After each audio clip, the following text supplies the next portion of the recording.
হ্যাঁ, ওয়ালাইকুম সালাম। স্যার আপনার মিউট করতে হবে।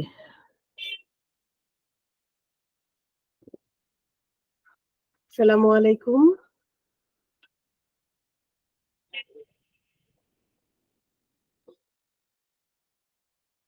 এইচডি হোমিও মেডিকেল একাডেমি থেকে ডক্টর মাবিয়া জেসমিন আমি আছি আজকে আপনাদের সাথে অবস্টেট্রিক্স অ্যান্ড গাইনোকোলজি সাবজেক্টের অবস্টেট্রিক্স পার্টটা নিয়ে। আমরা ডিএইচএমএস কোর্সের অনলাইন টিউশনে আজকে 12তম ক্লাস অবস্টেট্রিক্সের, আজকে 18/9/2024। আমরা আজকে কি পড়বো সেটা প্রথমে দেখে নিই। আমরা আজকে পড়বো সেফালোপেলভিক ডিসপ্রপোর্শন, সিপিডি, প্রসব পূর্ব রক্তক্ষরণ, প্রসব পরবর্তী রক্তক্ষরণ এবং প্লাসেন্টা প্রিভিয়া। এই চারটা বিষয় সম্পর্কে আমরা আজকে পড়বো এবং এমন ভাবে পড়বো যেন এই চারটা বিষয় আমাদের পুরোপুরি মনের মধ্যে গেঁথে যায়। তো সবাই মনোযোগ দিয়ে শুনবেন এবং কিছু বুঝতে না পারলে অবশ্যই আমাকে প্রশ্ন করবেন। চলুন তাহলে শুরু করি।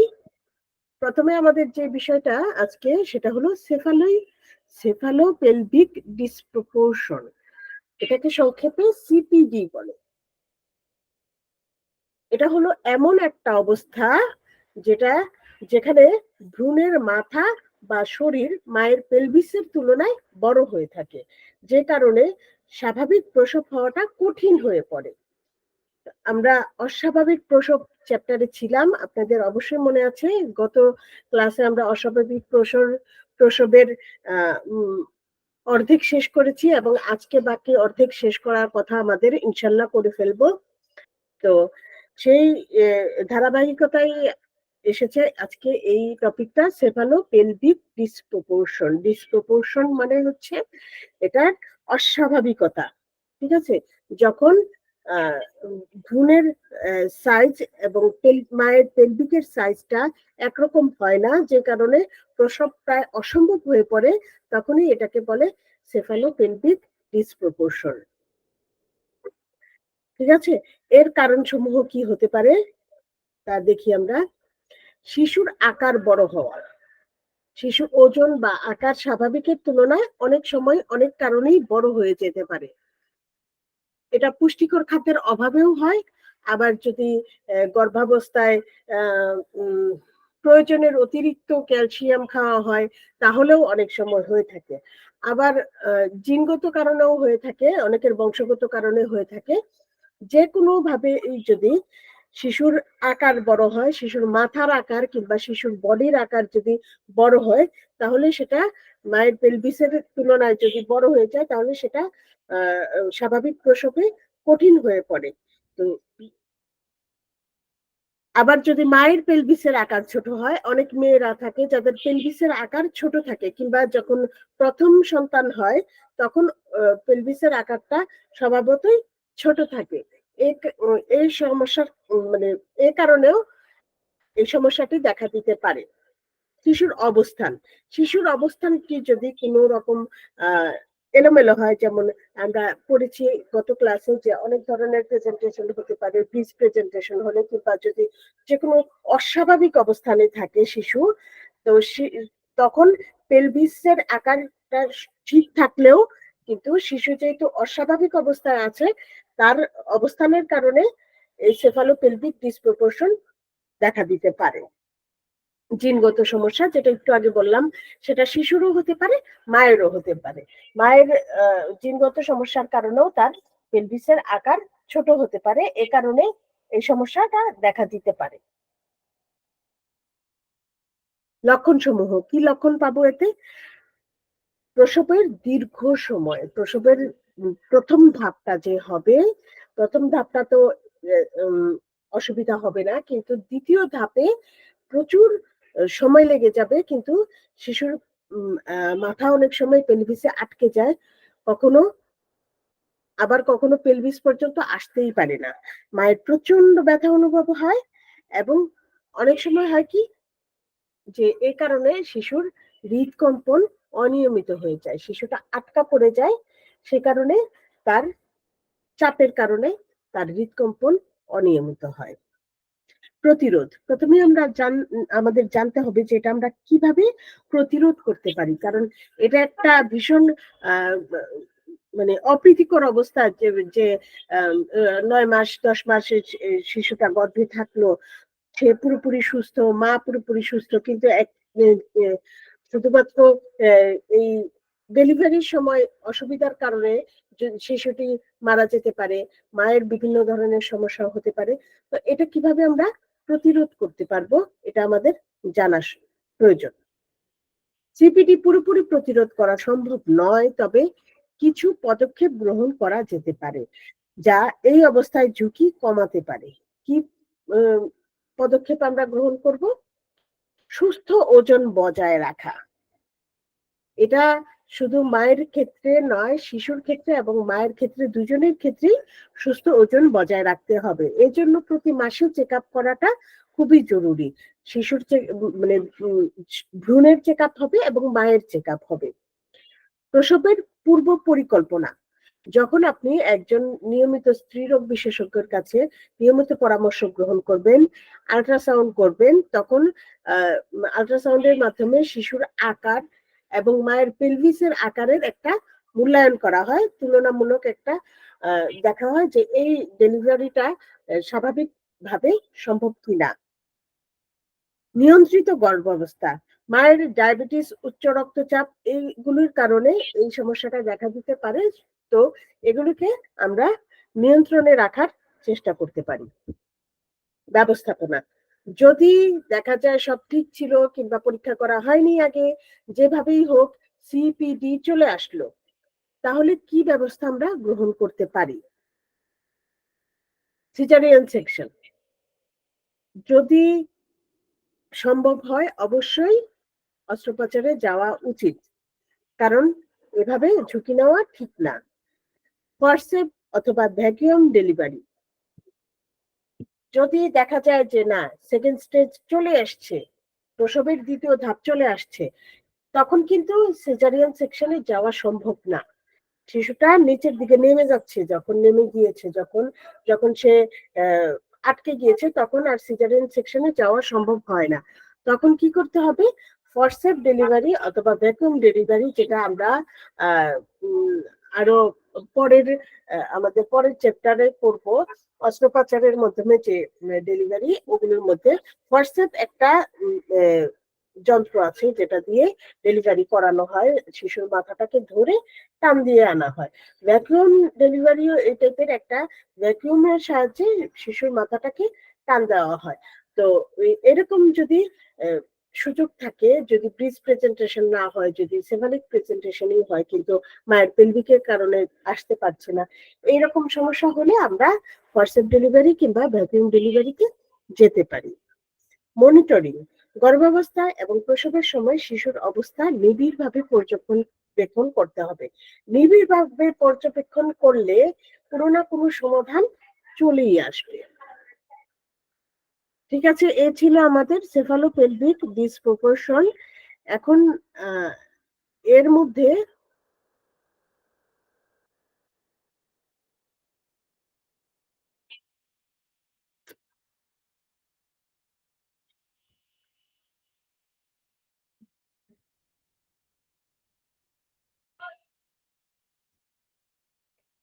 যে আপনাদের কোনো প্রশ্ন আছে কিনা আমাকে বলতে পারেন।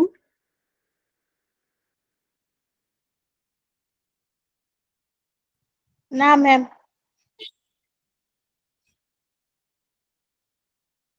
এই টপিকটা থেকে সাধারণত কোনো প্রশ্ন পরীক্ষায় আসে না। আমি বিগত 10 বছরের প্রশ্ন অ্যানালাইসিস করে দেখেছি, এজন্য আমি কোনো প্রশ্ন আসলে দিলাম না। হ্যাঁ, কিন্তু টপিকটা মনে রাখবেন এবং এটা শুধু মাথায় থাকলেই হবে। যদি দেখা যায় না তারপরে এ থেকে কোনো প্রশ্ন চলে আসছে, আমার মনে হয় ইজিলি লিখতে পারবেন, কারণ এটা খুব কঠিন কোনো বিষয় না, সাধারণ বিষয়। তারপরে আমরা চলে যাব আমাদের পরের টপিকে, সেটা হলো প্রসব পূর্ব রক্তক্ষরণ, অ্যান্টিপার্টাম হেমোরেজ। এই দুটা টার্মই আপনাদের মনে রাখতে হবে। অনেক সময় দেখা যায় অ্যান্টিপার্টাম হেমোরেজ এরকম লিখে প্রশ্ন আসে। আবার অনেক সময় প্রসব পূর্ব রক্তক্ষরণ, যেহেতু আমরা ডাক্তারি পড়ছি, আমাদের ইংরেজি টপিকটাও মানে নেমটাও জানতে হবে। তো প্রসব পূর্ব রক্তক্ষরণটা কি? প্রসব পূর্ব রক্তক্ষরণ হলো 20 সপ্তাহ গর্ভকাল অতিক্রান্ত হওয়ার পর, ঠিক আছে? 20 সপ্তাহ মানে কয় মাস হয়? 4 5 5 মাস। সাধারণত ধরা হয় যে 7 মাসের পর এটা বেশিরভাগ দেখা যায় যে প্রসব শুরু হয়নি, প্রসব শুরু হওয়ার আগেই নারীর জরায়ু থেকে রক্তপাত হচ্ছে, ঠিক আছে? আমরা তো স্বাভাবিক প্রসব করে আসছি, ঠিক আছে? স্বাভাবিক প্রসবের ক্ষেত্রে কখনোই প্রসব বেদনা ওঠার পরে মানে রক্তক্ষরণ হবে না, হ্যাঁ, কিছুটা হয়তো মিউকাস যাবে যখন অ্যানিমেটিক ফ্লুইডটা বের হবে, তার আগে জরায়ের মুখটা যখন খুলবে তখন কিছুটা, হ্যাঁ, কিন্তু রক্তক্ষরণ বলতে অনেক রক্ত যাবে, সেটা কখনোই হবে না। গর্ভকালে কখনোই হবে না। কিন্তু যদি দেখা যায় যে 20 সপ্তাহের পর থেকে যে কোনো সময় ডেলিভারি হওয়ার আগ পর্যন্ত যদি কোনো কারণে, যে কোনো কারণেই হোক, যদি রক্তক্ষরণ হয় জরায়ু থেকে, সেটাই প্রসব পূর্ব রক্তক্ষরণ কিংবা এন্টিপার্টাম হেমোরেজ।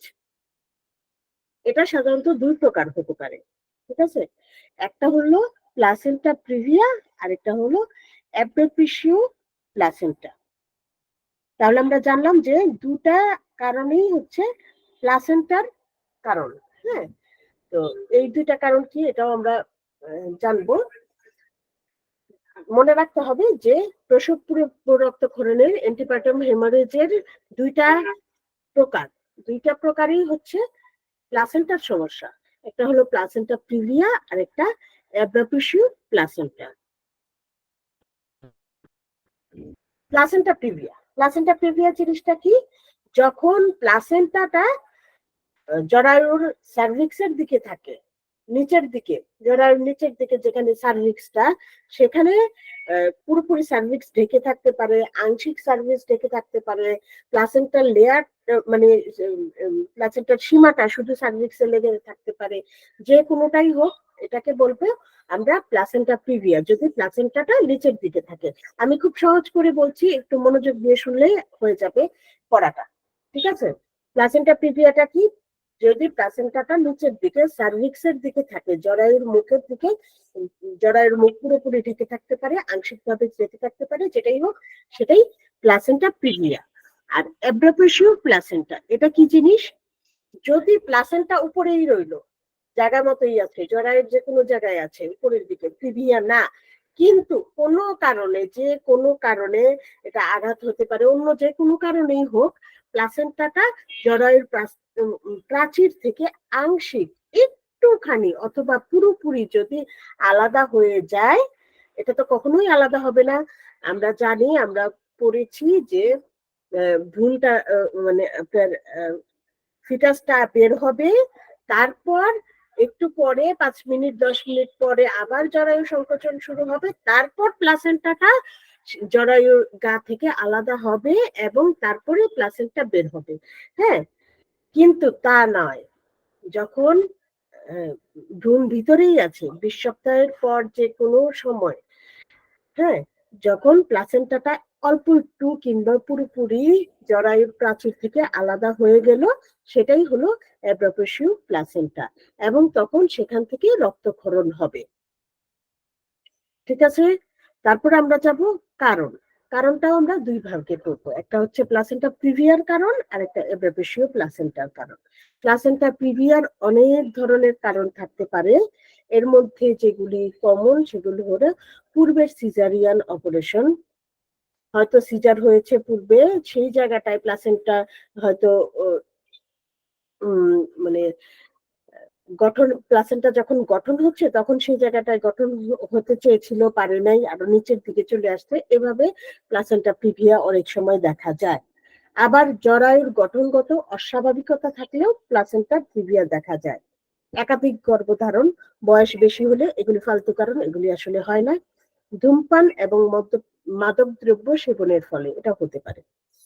অ্যাব্রাপিসিও প্লাসেন্টা, হুম, এটা কি কারণে হয়?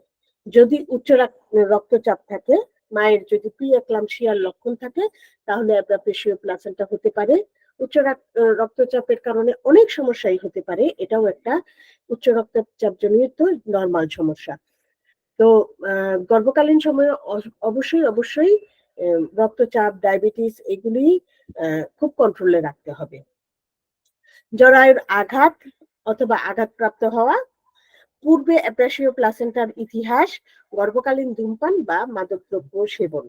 যাদের অনেকের আছে বংশগত সমস্যা, ওদের এরকম থাকে, অ্যাপ্রাসিও প্লাসেন্টার ইতিহাস থাকে। ব্যবস্থাপনা, কি ব্যবস্থাপনা আমরা করতে পারি? যেহেতু আমরা এটা জানবই 20 সপ্তাহের পরে, মানে 5 মাস 7 মাস অতিক্রান্ত হওয়ার পর এই সমস্যাটা দেখা দেয়। হ্যাঁ, যদি প্লাসেন্টা প্রিভিয়াও হয়, প্রথম দিকে নিচে যদি প্লাসেন্টাটা থাকে কখনো কোনো সমস্যা হয় না, কিন্তু লাস্টের দিকে তো ভ্রূণের ওজনটা বেড়ে যায়, তখন প্লাসেন্টাটা নিচের দিকে থাকার কারণে এটার উপরে চাপ পড়ে, ভ্রূণের চাপ পড়ে। চাপ পড়ার কারণে কি হয়, নিচের দিকে চাপ পড়ে না, আমরা তো জানি যে এখন গর্ভাবস্থায় কিন্তু ওই যে নিচের দিকে চাপ পড়ে, যে বারবার প্রস্রাব হয়, এটা কি কারণ? কারণ মূত্রথলিতে চাপ পড়ে, তো নিচের দিকে একটা চাপ পড়ে। হ্যাঁ, তো নিচের দিকে যখন চাপ পড়ে তখন হয় কি, প্লাসেন্টাটা থেকে রক্তক্ষরণ হয় যদি প্রিভিয়া হয়।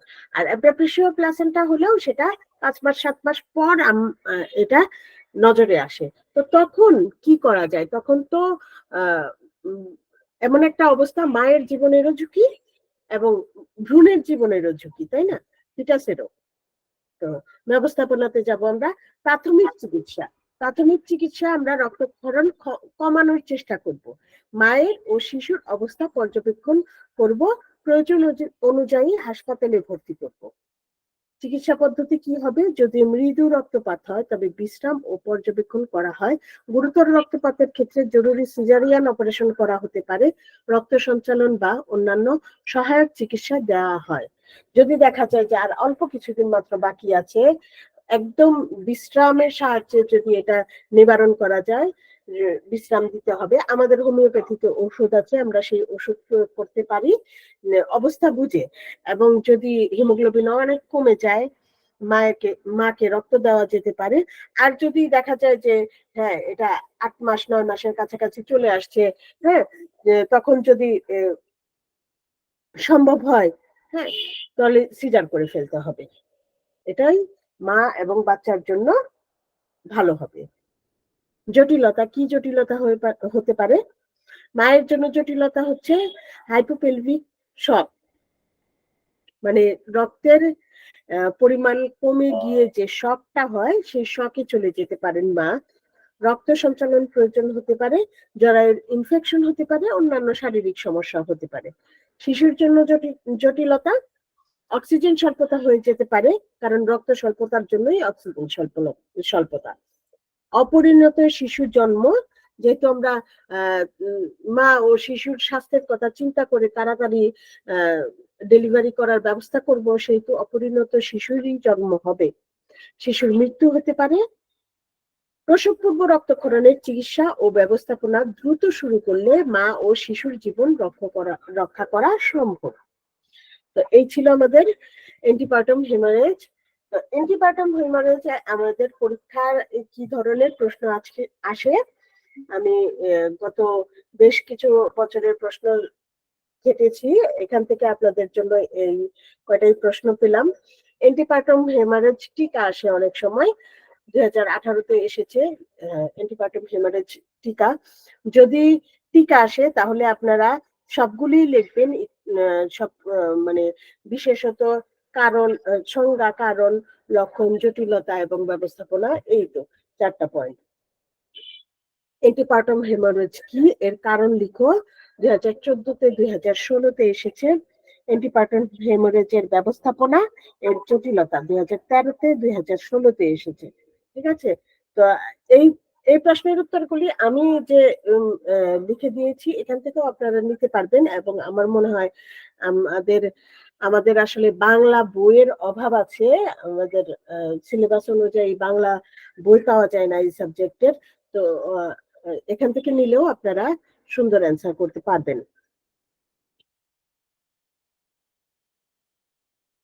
তো এতটুকুই ছিল আমাদের আজকের অ্যান্টিপার্টাম হেমোরেজের টপিকটা। তারপরে আমরা যাব পরবর্তী টপিকে, আমাদের পোস্টপার্টাম হেমোরেজ। তো আপু ইসমাতারা খাতুন, বুঝতে পেরেছেন? জি ম্যাম। কোনো প্রশ্ন? হ্যাঁ ম্যাম, আমার কথা হলো যদি হচ্ছে লাস্ট স্টেজে হয় তাহলে সেটা তো ডেলিভারির জন্য, কিন্তু যদি এটা 5 বা 6 মাসে হয় ম্যাম, এটা কি কমপ্লিট বেড রেস্টে তখন থাকতে হবে? হ্যাঁ, কমপ্লিট মানে আর ডেলিভারির জন্য কখনো কিন্তু রক্তক্ষরণ হয় না, এটা মনে রাখতে হবে আমাদের। ডেলিভারির পূর্বে যে কোনো ধরনের রক্তক্ষরণই বিপদ সংকেত। ঠিক আছে, আমরা যে 5টি বিপদ সংকেত দেখি, যে কোনো স্বাস্থ্য কেন্দ্রে যাবেন আপনি দেখবেন যে 5টি বিপদ সংকেত লেখা থাকে সবসময়। ডেলিভারির পূর্বে কখনোই রক্তক্ষরণ হবে না, হবে অল্প একটু রক্ত, সেটা মানে পিরিয়ডের মতো রক্তও না, অল্প একটু রক্ত। যখন জরায়ুর মুখটা খুলবে তখন অল্প একটু রক্ত বের হবে। ঠিক আছে, রক্তক্ষরণ পিরিয়ড মানে কনসিভ করার পর থেকে ডেলিভারি হওয়া পর্যন্ত কখনোই রক্তক্ষরণ হবে না। যদি রক্তক্ষরণ হয় সেটাই বিপদ সংকেত, কোনো না কোনো সমস্যা। তারপর ডেলিভারির পর যেটা হাইজ নেফাস বলি আমরা, পিরিয়ড হবে, সেটা হবে, কিন্তু ডেলিভারি পর্যন্ত কখনোই রক্তক্ষরণ হবে না। ক্লিয়ার? জি ম্যাম। এটা আসলে বেড রেস্টে থাকলে উপকার হয়, কিন্তু আসলে রোগীর অবস্থা বিবেচনা করতে হবে, দেখতে হবে তার কি কারণে হচ্ছে, এবং ভ্রূণের অবস্থা কি, এই যে রক্তক্ষরণ হচ্ছে ভ্রূণের কি কোনো ক্ষতি হয়ে যাচ্ছে কিনা, সব দিক বিবেচনা করেই ব্যবস্থা নিতে হবে। এটা আসলে একটা ব্যবস্থাপনা না। হ্যাঁ, রেস্টে থাকলে, সে নড়াচড়া না করলে তার রক্তক্ষরণটা কম হবে। ঠিক আছে, এখন এই সময়ে 5-7 মাস যখন আমরা এই সমস্যাটা পাই, তখন তো আসলে দিনগুলি আসলে নিতে হবে, তখন কিছুই করার নাই। তখন যদি সিজারও করা যাবে না, সিজার করলে বাচ্চাটাকে বাঁচানো যাবে না। ঠিক আছে, তো একটু ওয়েট করতে হবে, 8-9 মাসের জন্য ওয়েট করতে হবে। তো সেই সময়টা তো পার করতে হবে। ঠিক আছে, এর জন্যই বেড রেস্ট। ঠিক আছে, আমরা পরের টপিকে যাই।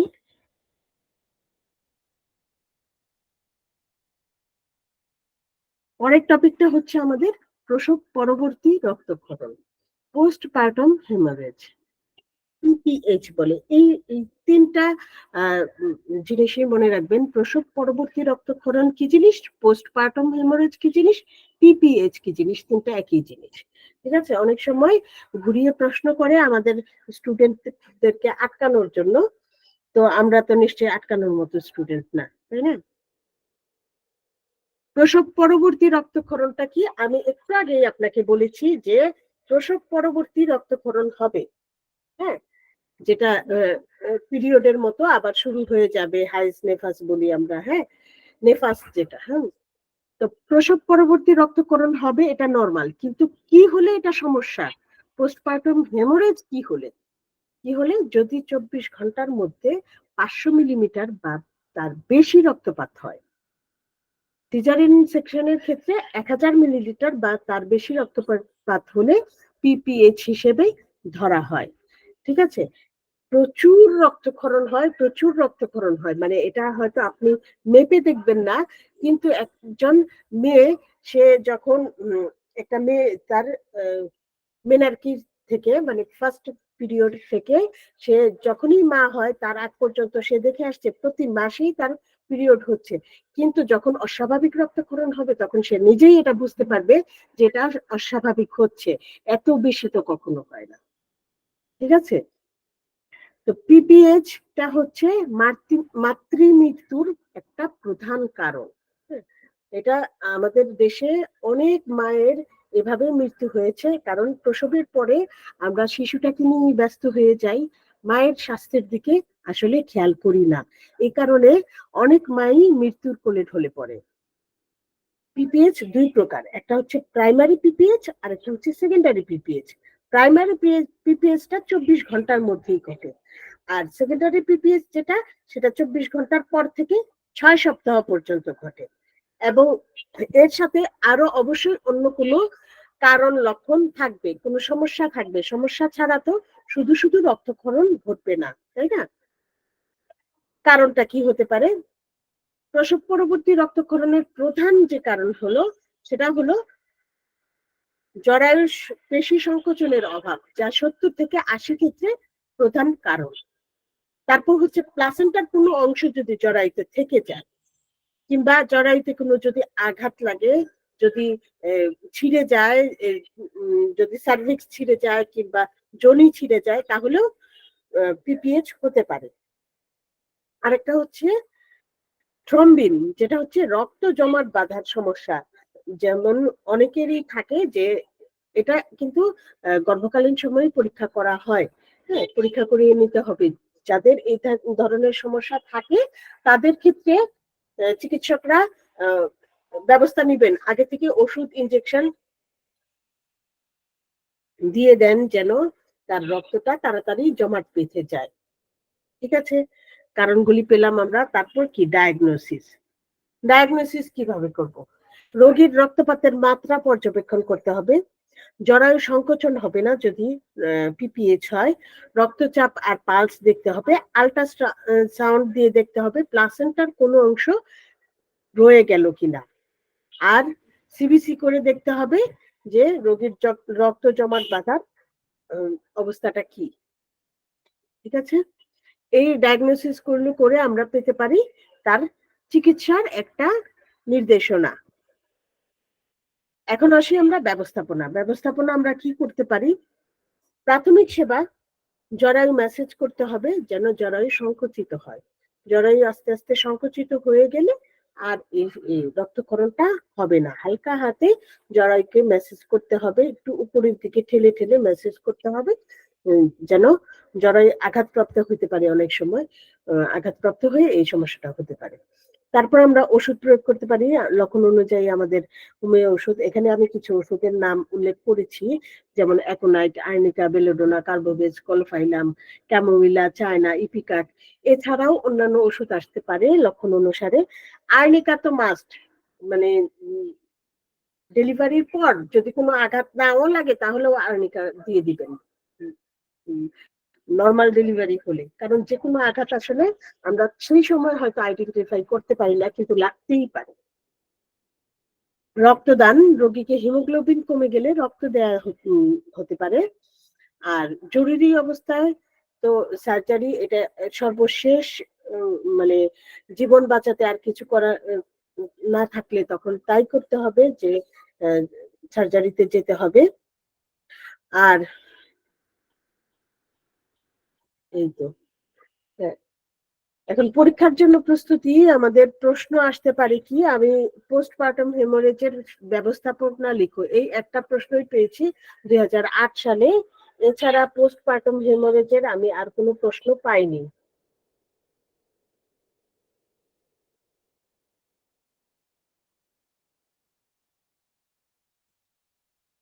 ঠিক আছে, ব্যবস্থাপনা এখানে আমি যেটা লিখে দিয়েছি সেটাও আপনারা দিতে পারেন। তো এ ছিল আমাদের আজকের পোস্টপার্টাম হেমোরেজ। আর একটা টপিক আছে আমাদের, সেটা হলো প্লাসেন্টা প্রিভিয়া। ঠিক আছে, ইসমাতারা খাতুন, কোনো প্রশ্ন?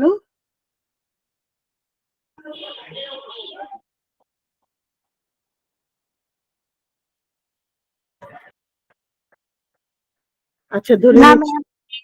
হ্যাঁ, আমাদের আরেকজন নিয়মিত স্টুডেন্ট ছিলেন, কোহিনুর বেগম মনে হয় ওনার নাম, না? আপু। হ্যাঁ, উনি আজকে নেই, আমি তো তাকে মিস করছি। ঠিক আছে, এখন আমরা আসবো প্লাসেন্টা প্রিভিয়াতে। প্লাসেন্টা প্রিভিয়া জিনিসটা কি? একটু আগে কিন্তু আমরা অন্য একটা টপিক আলোচনা করতে গিয়ে প্লাসেন্টা প্রিভিয়া সম্পর্কে কিছুটা জেনেছি, তাই না? প্লাসেন্টা প্রিভিয়াটা হচ্ছে এমন একটা অবস্থা যখন প্লাসেন্টা জরায়ুর নিচের দিকে থাকে, আংশিক হোক সম্পূর্ণভাবে হোক, জরায়ুর মুখ যেটা সার্ভিক্স সেটাকে ঢেকে দেয়, এবং এটি সাধারণত গর্ভাবস্থার শেষ দিকে ধরা পড়ে। গর্ভাবস্থার প্রথম দিকেও এটা ধরা পড়ে, আল্ট্রাসাউন্ড করে ধরা যায়, কিন্তু কিছু করার থাকে না। প্লাসেন্টা প্রিভিয়া হলে তো প্লাসেন্টা প্রিভিয়াই, মানে প্লাসেন্টাটা যেখানে আছে সেখানে, এটা তো আর সরানো যাবে না। প্লাসেন্টা প্রিভিয়া 4টি ভাগে বিভক্ত করা যায়, ঠিক আছে? একটা হলো কমপ্লিট প্লাসেন্টা প্রিভিয়া, যেটা সম্পূর্ণভাবে জরায়ুর মুখ ঢেকে ফেলে। পার্শিয়াল প্লাসেন্টা প্রিভিয়া, যেটা সার্ভিক্সের মুখ আংশিকভাবে ঢেকে রাখে। মার্জিনাল প্লাসেন্টা প্রিভিয়া, যেটা হচ্ছে জরায়ুর সার্ভিক্সের কাছে থাকে কিন্তু মুখ পুরোপুরি ঢেকে রাখে না। মার্জিনাল বোঝাই যায় না, মার্জিনটা প্লাসেন্টা প্রিভিয়া, মানে প্লাসেন্টার মার্জিনটা সার্ভিক্সের কাছে। আরেকটা হচ্ছে লো লাইনিং প্লাসেন্টা, যেটা জরায়ুর নিচের দিকে থাকে কিন্তু সার্ভিক্স থেকে একটু দূরে থাকে, ঠিক আছে? মনে থাকবে তো? এগুলি খুবই সহজ ভাষায় আমি লিখেছি, আপনারা আমি অন্তত পাইনি, আপনারা যদি পান আমাকে বলবেন যে কোনো বাংলা বইয়ে এত সুন্দর করে দেওয়া নেই, ঠিক আছে? আমি সহজ ভাষায় লিখেছি, আপনারা এখান থেকে নোট করে সুন্দর করে পড়ে নিতে পারেন। জি ম্যাম। কারণ প্লাসেন্টা প্রিভিয়ার কারণ কি কি থাকতে পারে? প্লাসেন্টা প্রিভিয়ার কারণটা আমরা পুরোপুরি জানি না, বিজ্ঞানের পক্ষে এখনো সম্পূর্ণভাবে জানা সম্ভব হয়নি, কিন্তু কিছু ঝুঁকিপূর্ণ কারণ আছে, যেমন পূর্বে সিজারিয়ান সেকশন, আগের গর্ভাবস্থায় প্লাসেন্টা প্রিভিয়া থাকা, ধূমপান বা কোকেনের ব্যবহার, যমজ বা একাধিক ভ্রূণের গর্ভধারণ, জরায়ুর গঠনগত অস্বাভাবিকতা, 35 বা তার বেশি বয়সের মায়েদের মধ্যে এটি বেশি দেখা যায়। আমার মনে হয় এটা শুধু ভয় ধরানোর জন্য লেখা হয়। আমার মনে হয় যখন পর্যন্ত মেয়েদের মেনোপজ না হয়, যদি সেটা 50 বছরের হয়, 45 বছর হয় আমাদের দেশের আবহাওয়া অনুসারে, তখনই সে গর্ভধারণ করতে পারে, কোনো কমপ্লিকেশন হয় না।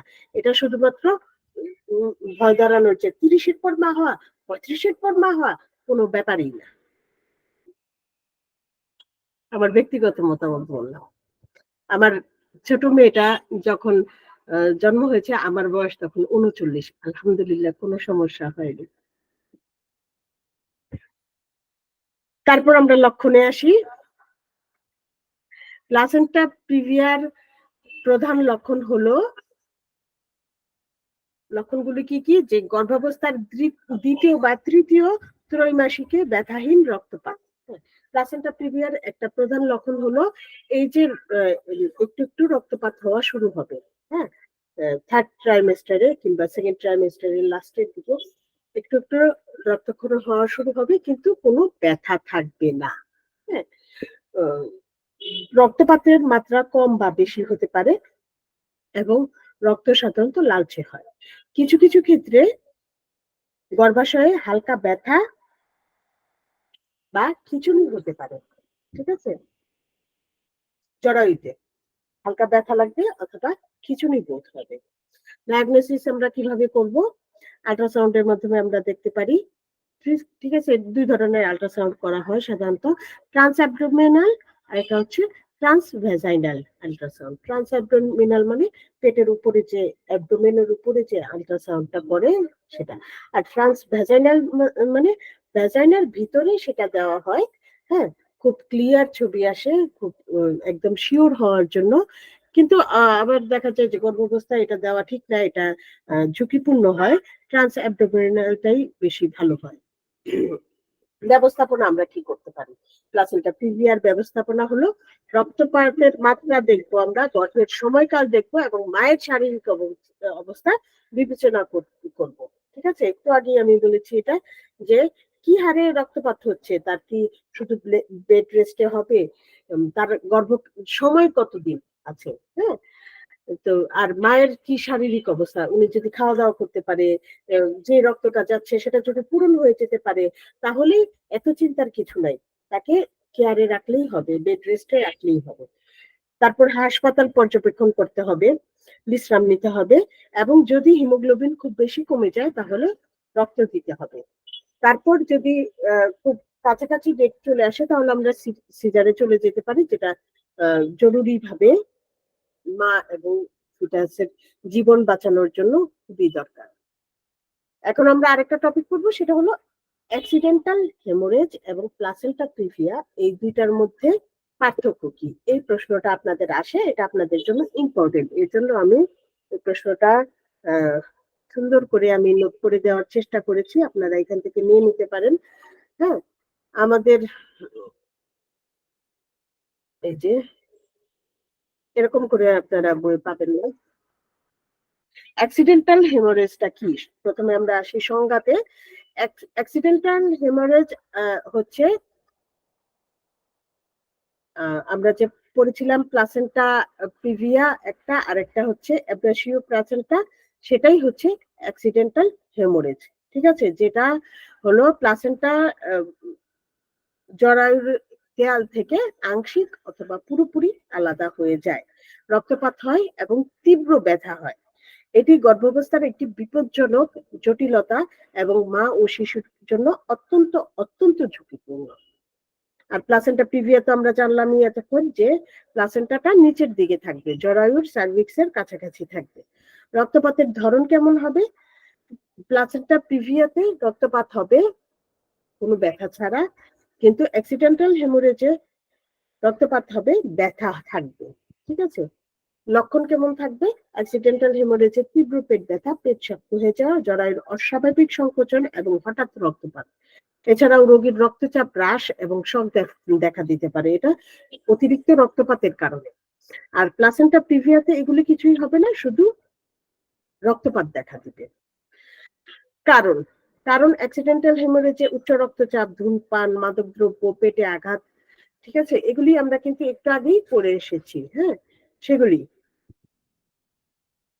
ডায়াগনোসিস আমরা কিভাবে করব? আল্ট্রাসাউন্ডের মাধ্যমে ডায়াগনোসিস করব দুইটাই। হ্যাঁ, ধরা যাবে যে কি সমস্যা আসলে হয়েছে। ব্যবস্থাপনা দুটার ক্ষেত্রেই আমরা তাৎক্ষণিক চিকিৎসার প্রয়োজন। ঠিক আছে? এবং ব্যবস্থাপনা হবে রক্তপাতের পরিমাণ এবং সমস্যার কি সেটার উপরে আসলে ব্যবস্থাপনা, এবং গর্ভের সময়কাল, এগুলি মিলিয়ে ব্যবস্থাপনা হবে। ঝুঁকি: মায়ের তীব্র রক্তক্ষরণ, শক, শিশুর অক্সিজেন ঘাটতি বা মৃত্যুর ঝুঁকি থাকে অ্যাক্সিডেন্টাল হেমোরেজে। আর প্লাসেন্টা প্রিভিয়া হলে প্রসবের সময় কিন্তু একটা বিরাট ঝুঁকি থেকে যায়, কারণ যেহেতু প্লাসেন্টাটা সামনে, সেহেতু ভ্রূণ তো আগে বের হতে পারবে না, ফিটাস তো প্লাসেন্টাকে এড়িয়ে বের হতে পারবে না। হুম, তো সেই ক্ষেত্রে আমাদের সিজারে যেতে হতে পারে। হুম, যাওয়াটাই উচিত, ঝুঁকি থাকে না আর কি। তো আমরা সারাংশতে কি বলতে পারি? অ্যাক্সিডেন্টাল হেমোরেজ একটি জরুরি অবস্থা যেখানে প্লাসেন্টা জরায়ু থেকে আগেই আলাদা হয়ে যায় এবং তীব্র ব্যথা ও রক্তপাতের কারণ হয়। আর প্লাসেন্টা প্রিভিয়া সাধারণত গর্ভাবস্থার শেষের দিকে ব্যথাহীন রক্তপাতের মাধ্যমে দেখা যায়, যেখানে প্লাসেন্টা জরায়ুর নিচে অবস্থান করে এবং সার্ভিক্স ঢেকে দেয়। ঠিক আছে, তো আমরা এই টপিকটার মধ্যে আমরা পরীক্ষার জন্য প্রশ্ন কি পাই? প্লাসেন্টা প্রিভিয়া কি, এর প্রকারভেদ আলোচনা করো, এটা 2017-তে এসেছে। এছাড়াও প্লাসেন্টা প্রিভিয়া ও অপ্রত্যাশিত রক্তস্রাবের পার্থক্য বর্ণনা করো, 2007-এ এসেছে। এই অপ্রত্যাশিত রক্তস্রাব, এটাই কিন্তু অ্যাক্সিডেন্টাল হেমোরেজের বাংলা। ঠিক আছে? যদিও মিলে না, তারপরেও এটাই সেটার অ্যাক্সিডেন্টাল হেমোরেজ, অপ্রত্যাশিত রক্তস্রাব একই জিনিস। ঠিক আছে, তো এই ছিল আমাদের আজকের পড়াশোনা। ইসমাতারা খাতুন, আপনার যদি কিছু বলার থাকে বলতে পারেন। ম্যাম, মানে আপনার আলোচনার মধ্যে এটাই মানে হলো যে প্রত্যেক ক্ষেত্রে আমাদের হচ্ছে যে মেডিসিন এবং পরিচর্যা এই দুইটা ঠিক রাখতে হবে। হ্যাঁ, এই দুইটা অবশ্যই ঠিক রাখতে হবে। শুধুমাত্র অস্বাভাবিকতার ক্ষেত্রে না, স্বাভাবিক ক্ষেত্রেও পুরো গর্ভাবস্থার সময়টাই মেডিসিন এবং পরিচর্যা দুটাই ঠিক রাখতে হবে। আমি প্রথম থেকেই বলেছি যে একজন গর্ভবতী নারী, তাকে আমাদের প্যাম্পার করতে হবে, মানে তাকে মানসিক শক্তি দিতে হবে, সাহস দিতে হবে, এবং তাকে মেডিসিন দিতে হবে, তাকে খাবার দিতে হবে। সবকিছুর আগে তাকে মানসিক শক্তি এবং সাহস দিতে হবে, তাকে খুব যত্ন করতে হবে। যদি আমরা একটা স্বাস্থ্য সুস্বাস্থ্য মানে ভালো একটা শিশু পেতে চাই, এটাকে আমাদের অবশ্যই নজর দিতে হবে এইদিকে। ধন্যবাদ ম্যাম। আচ্ছা, তাহলে আজকের মতো আমরা শেষ করি, আমাদের 10:15 পর্যন্ত ক্লাস। জি ম্যাম, আসসালামু আলাইকুম। ওয়ালাইকুম সালাম। স্যার আপনি আছেন? রেকর্ডিং অফ করতে হবে।